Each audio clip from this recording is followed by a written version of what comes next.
नमस्कार दर्शकों, आज मैं आपको सुनाऊंगी धर्मराज जी और अमर सुहाग की कहानी। मदर देश के अश्वपति नाम का एक बड़ा ही धार्मिक राजा था, जिसके पुत्री का नाम सावित्री था। सावित्री जब विवाह योग्य हुई तब महाराज विवाह के लिए बहुत चिंतित थे। एक दिन उन्होंने सावित्री को बुलाकर कहा, पुत्री, तुम अत्यंत विदुषी हो, अतः अपने अनुरूप पति की खोज तुम स्वयं ही कर लो।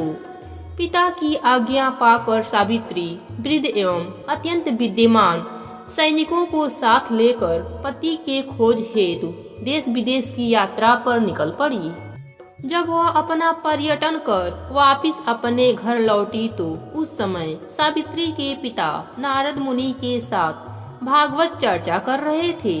सावित्री ने दोनों को प्रणाम किया और कहा, हे पिताजी, आपकी आज्ञा अनुसार मैं अपने पति का चुनाव करने के लिए मैं अनेक देश का पर्यटन कर वापस लौटी हूँ।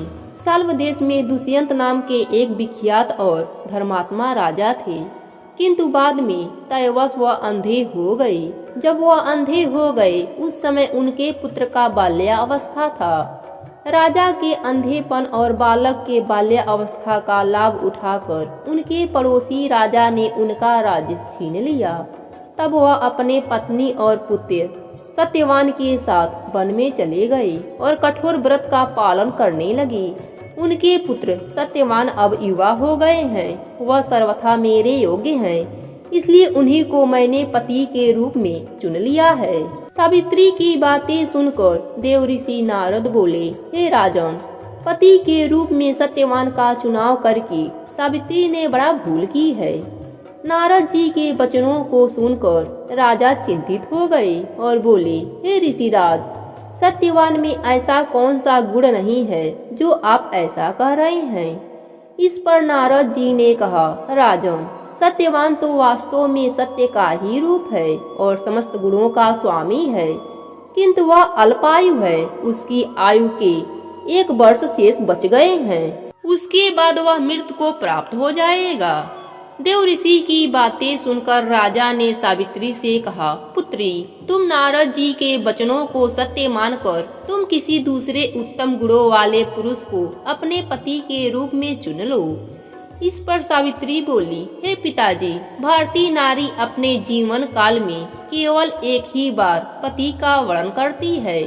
अब चाहे जो भी हो, मैं किसी दूसरे को पति के रूप में स्वीकार नहीं कर सकती हूँ। राजा को अपने पुत्री की बात सुनकर विवश होना पड़ा और सावित्री के द्वारा चुने गए वर से धूमधाम और पूरे विधि विधान से विवाह करा दिया गया।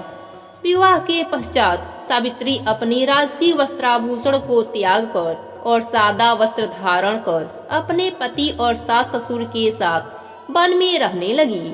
पति और सास ससुर का सेवा ही उसका धर्म बन गया। किंतु ज्यों-ज्यों समय बीतता जाता था, सावित्री के मन का भय बढ़ता जाता था। अंततः वह दिन भी आ गया जिस दिन सत्यवान की मृत्यु निश्चित थी।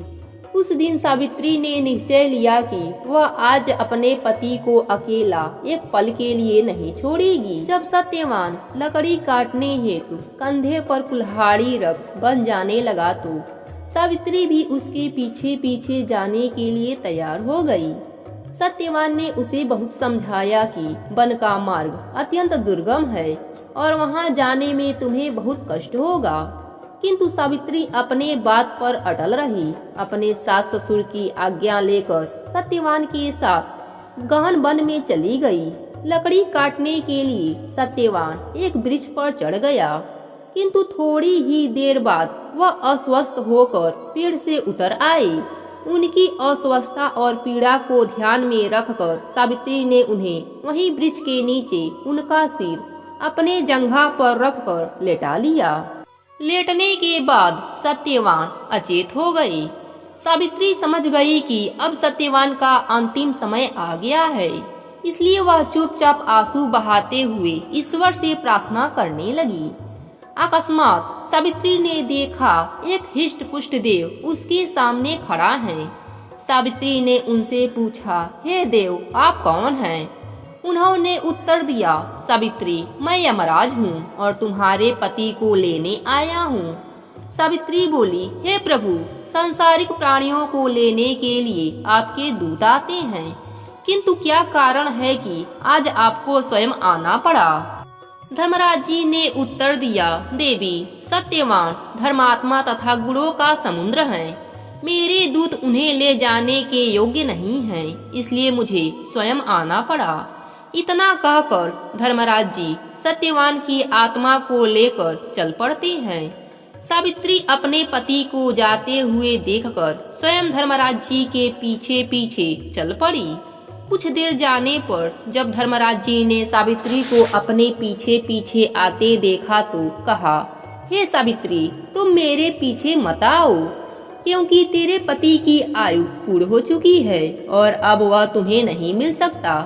अच्छा होगा कि तुम लौट जा और अपने पति के अंतिम संस्कार का इंतजाम कर। सावित्री बोली, हे प्रभु, भारतीय नारी होने के नाते पति का अनुगमन ही मेरा धर्म है और मैं इस स्थान से आगे तो क्या आपके पीछे पीछे आपके लोक तक जा सकती हूँ, क्योंकि मेरे पतिव्रत धर्म में मेरी गति कहीं नहीं रुकने वाली है।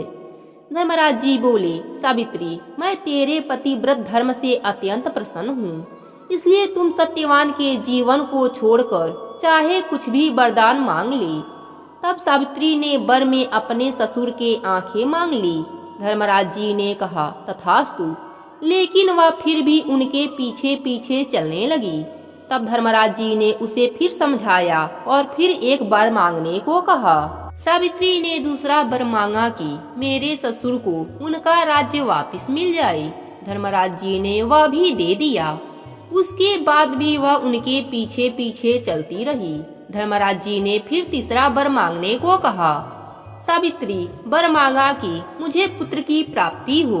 धर्मराज जी ने आवेश में आकर तथास्तु कह दिया। सावित्री धर्मराज जी के पीछे ही चलती रही। उसे अपने पीछे आता देख धर्मराज जी ने कहा, सावित्री, तुम मेरा कहना मानकर वापिस चली जा।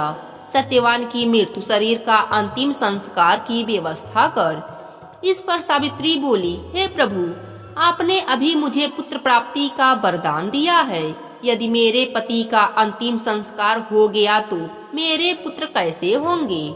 सावित्री के वचनों को सुनकर धर्मराज जी आश्चर्य में पड़ गए और अंत में उन्होंने कहा, सावित्री, तुम अत्यंत विदुषी और चतुर हो। तुमने अपने वचनों से मुझे चक्कर में डाल दिया। तू पतिव्रता है, इसलिए जा, मैं सत्यवान को जीवन दान देता हूँ। इतना कहकर धर्मराज जी वहाँ से अंतर ध्यान हो गए और सावित्री वापस सत्यवान के शरीर के पास लौट आई। सत्यवान जीवित हो गए और उनके पिता का खोया हुआ राज्य भी उन्हें वापस मिल गया। धर्मराज जी और सावित्री की इस कथा को सुनने और कहने से अमर सुहाग का वरदान मिलता है। जय हो धर्मराज जी की, जय हो सावित्री माता की।